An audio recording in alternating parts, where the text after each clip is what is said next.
Le Seigneur soit avec vous. Évangile de Jésus-Christ selon saint Luc.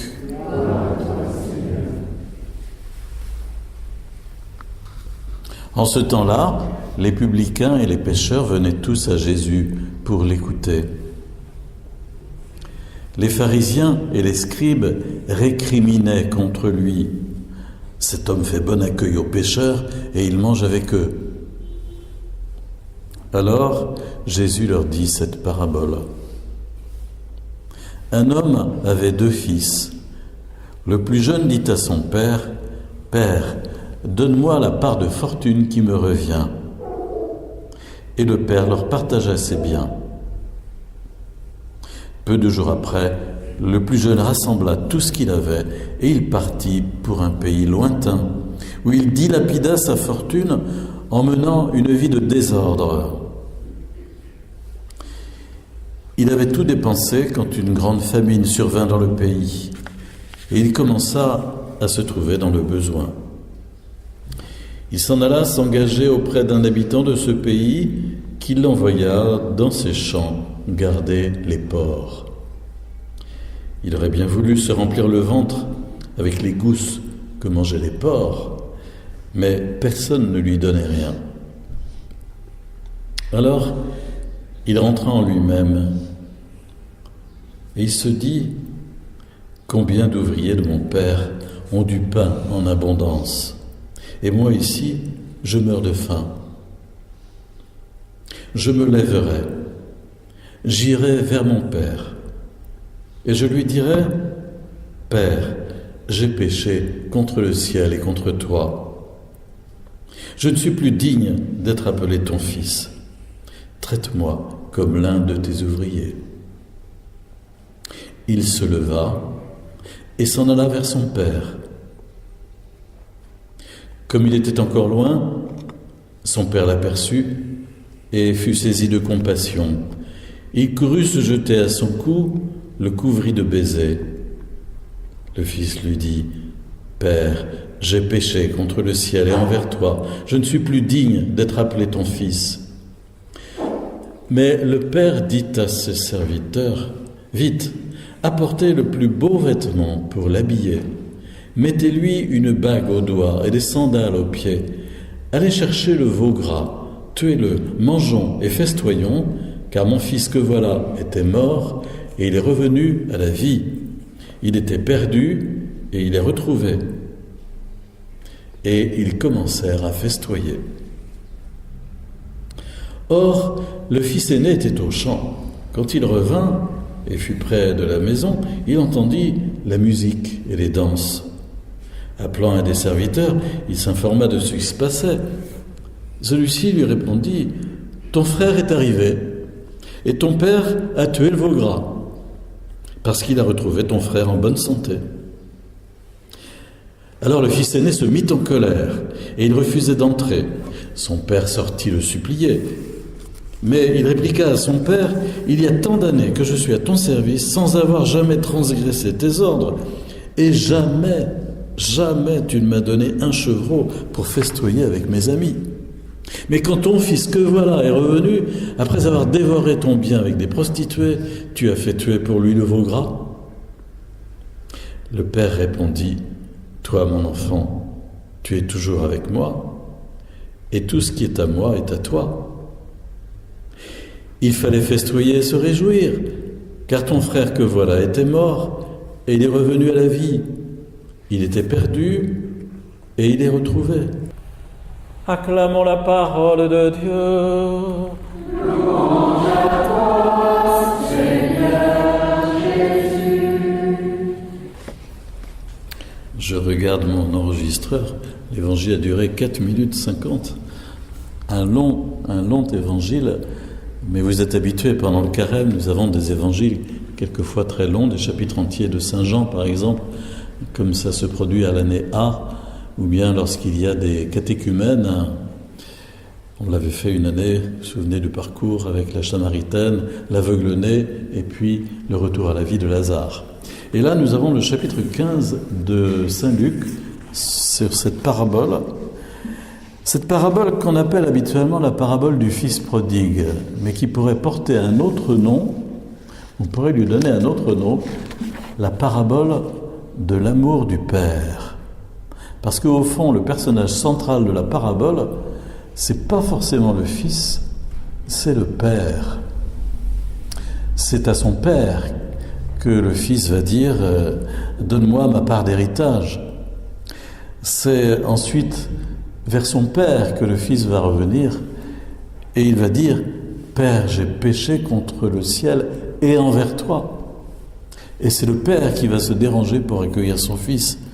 Et c'est le Père qui va donner l'ordre d'amener les signes de la réconciliation.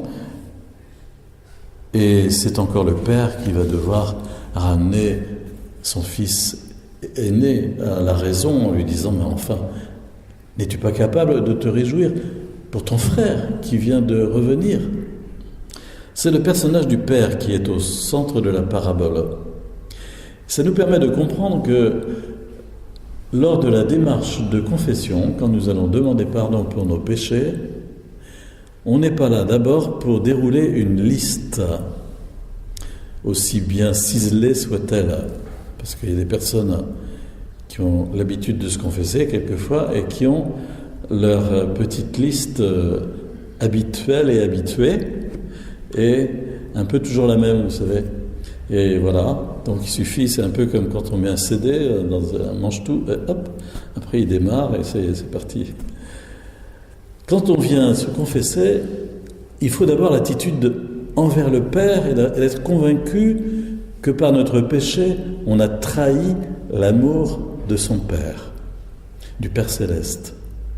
Père, j'ai péché contre le ciel et contre toi. Et il faut être convaincu qu'on a perdu une dignité essentielle, qui est la dignité d'enfant de Dieu, de fils de Dieu.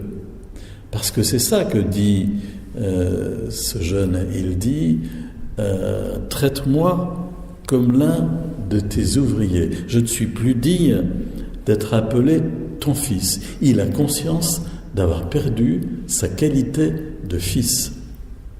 Et que s'il pouvait manger quand même avec les ouvriers, ce serait quand même bien, quoi. Mais il n'en demande pas plus, parce qu'il a bien compris que, au fond, il avait fait une énorme gaffe, et que son père l'avait laissé faire. C'est d'ailleurs ce qui met le frère aîné en boule. Et voilà. Alors, lorsqu'il arrive vers son père et qu'il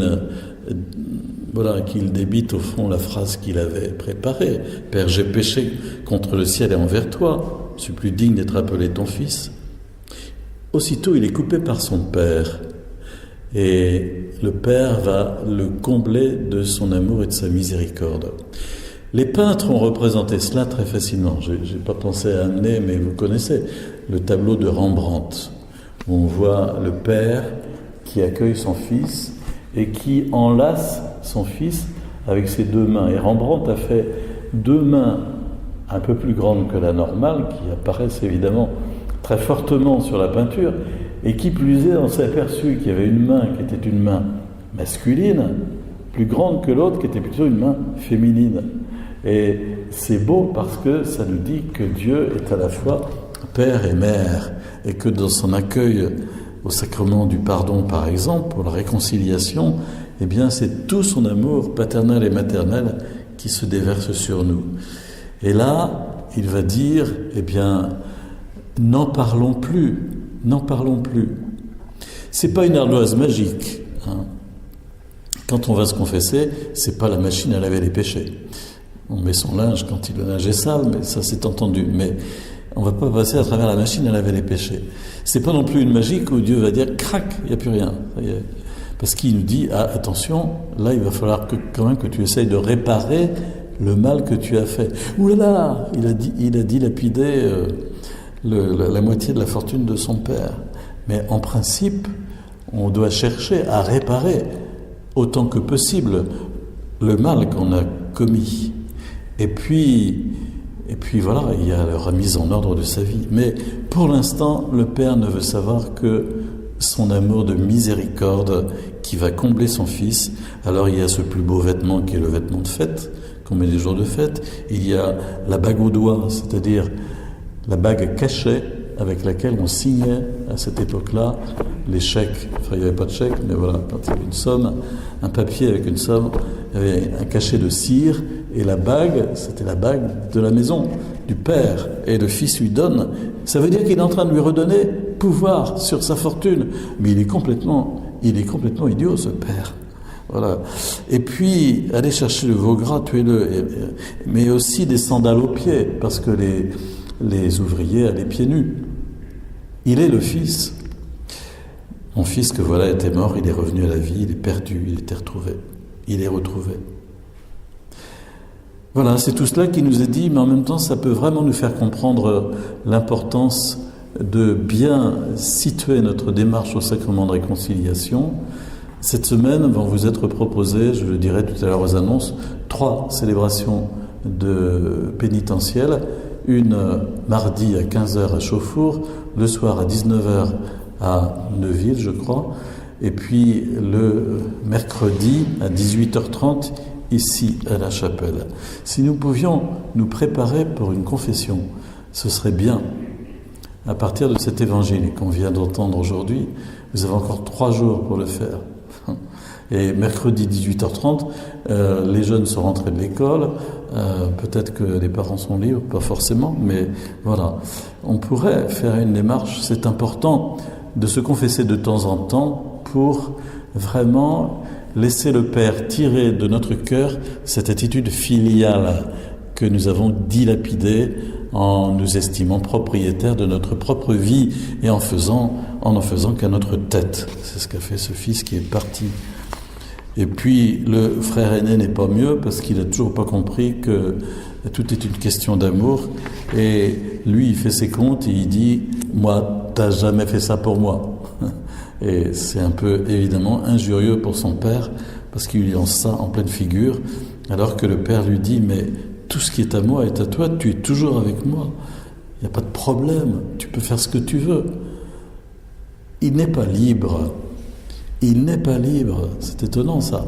Il est au fond dans une attitude non pas filiale, il n'est pas non plus fils. Il est un peu dans une attitude de serviteur au fond. J'ai fait mon job, alors bon, tu devrais quand même. Mais c'est pas ça. L'attitude entre Dieu et nous, c'est une attitude filiale et aussi un accueil de l'amour immense du Père qui nous réconcilie sans cesse avec lui.